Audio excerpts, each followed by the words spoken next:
बिस्मिल्लाहिर्रहमानिर्रहीम। अस्सलाम वालेकुम नाज़रीन, मैं हूं जावेद चौधरी।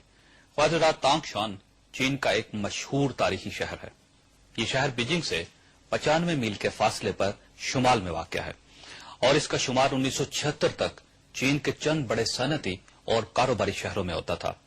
लेकिन फिर 28 जुलाई 1976 को रात 3:42 पर तांगशान में एक इंतहाई खौफनाक जल्जला आया। ये 20वीं सदी का सबसे बड़ा जल्जला था और इस जल्जले में तांगशान के 6,55,000 लोग मारे गए थे, जबकि 7,80,000 लोग जख्मी हो गए थे। उस वक्त माओ ज़ेडुंग जिंदा थे। उनकी उम्र उस वक्त 83 साल थी और वो शदीद अलील थे, लेकिन इसके बावजूद वो अगले दिन तांगशान पहुंच गए। चीन के लिए ये एक बहुत बड़ी आफत थी।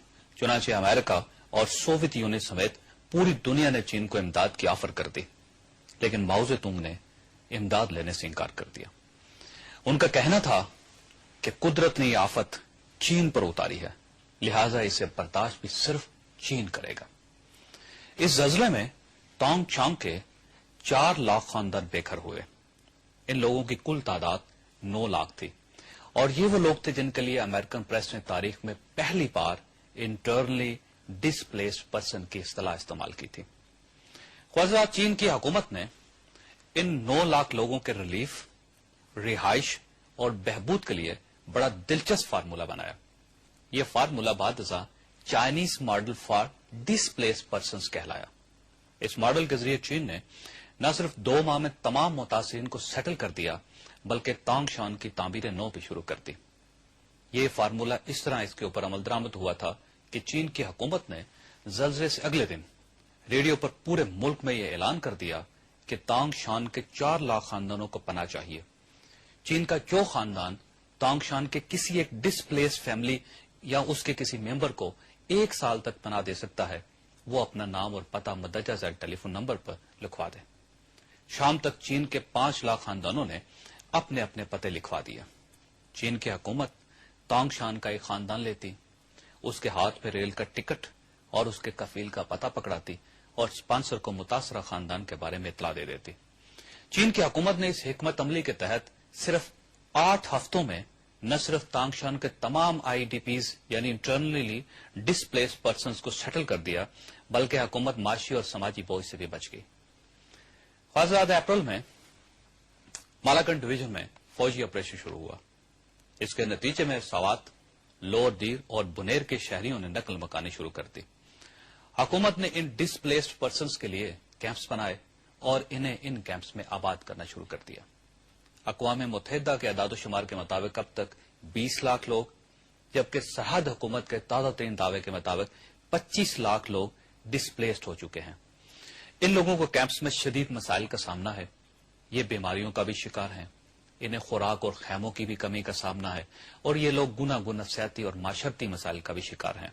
लिहाजा हुकूमत इन डिस्प्लेस लोगों के मामले में अगर चाइनीज मॉडल अडॉप्ट कर ले, हुकूमत इन लोगों को डिस्प्लेस पर्सन्स, महाजरीन या मुतासरीन के बजाय आज से मेहमान कहना शुरू कर दे और सबसे पहले सदर साहब और वजीर आजम साहब जाती जेब से 20-20 खानदानों की कफालत की जिम्मेदारी ले लें। इसके बाद तमाम वफाकी वुज़रा 10-10 खानदानों और सूबाई वुज़रा 5-5 खानदानों की जिम्मेदारी ले लें। इनके बाद तमाम MNAs, तमाम MPAs और तमाम नाज़मीन भी 5-5 खानदानों की जिम्मेदारी उठा लें और इसके बाद मुल्क के दूसरे मुखय्यर हजरात से अपील की जाए, तो मेरा ख्याल है न सिर्फ हमारे तमाम मेहमान सेटल हो जाएंगे, बल्कि हम लोग भी दर दर भीख मांगने और आलमी बरादरी से इमदाद की अपील करने से भी बच जाएंगे। आज सदर साहब ने इन मेहमानों के लिए 8 अरब रुपए देने का ऐलान किया है और साथ ही ये ऐलान भी किया है कि हुकूमत मुतासरीन सवात को आसान इकसात पर कर्ज देगी। हो सकता है नाज़रीन की एक अच्छा इक़दाम हो, लेकिन मैं समझता हूं कि अगर हुकूमत 8 अरब रुपए देने की बजाय इन्हें अपना मेहमान बना ले, तो इससे जहां कौमी खजाना बोझ से बच जाएगा, वहां इन लोगों की इज्जत नफ्स भी महफूज हो जाएगी। हज़रात, हमारे हुक्मरान, हमारे वुज़रा, हमारे सियासतदान, हमारे MNAs सवात के मेहमानों की जिम्मेदारी क्यों नहीं उठाते? हम इन मेहमानों को मुखय्यर खानदानों, खुशहाल लोगों और हुक्मरान क्लास में तकसीम करके ये इशू खत्म क्यों नहीं कर देते और हम इन कैंप्स में पड़े लोगों اور ان की मुश्किलात दिखा दिखा कर पूरी दुनिया में अपनी मिस मैनेजमेंट, अपनी गुर्बत और अपनी बेबसी का ढंढोरा क्यों पीट रहे हैं? ये हमारा आज का मौजू है और हम एक छोटे से वक्फे के बाद इस पर गुफ्तगू करेंगे। हमारे साथ रहिएगा। शुक्रगुजार ख्वाजरात, मैंने जिंदगी में बेशुमार लोग देखे हैं जो दौलत के लिहाज से अरबपति हैं, लेकिन इनके अंदर दिल भिखारियों का है। चुनांचे इनका हाथ हमेशा दूसरों के सामने फैला रहता है। मैं ऐसे बेशुमार लोगों को भी जानता हूं जिनकी जेब में फूटी कोड़ी नहीं होती, लेकिन इनके दिल हातम ताई के हैं। लिहाजा आप यकीन कीजिए कि गुर्बत और अमारत का ताल्लुक हरगिज रुपए पैसे से नहीं होता। इसका ताल्लुक इंसान के दिल से होता है।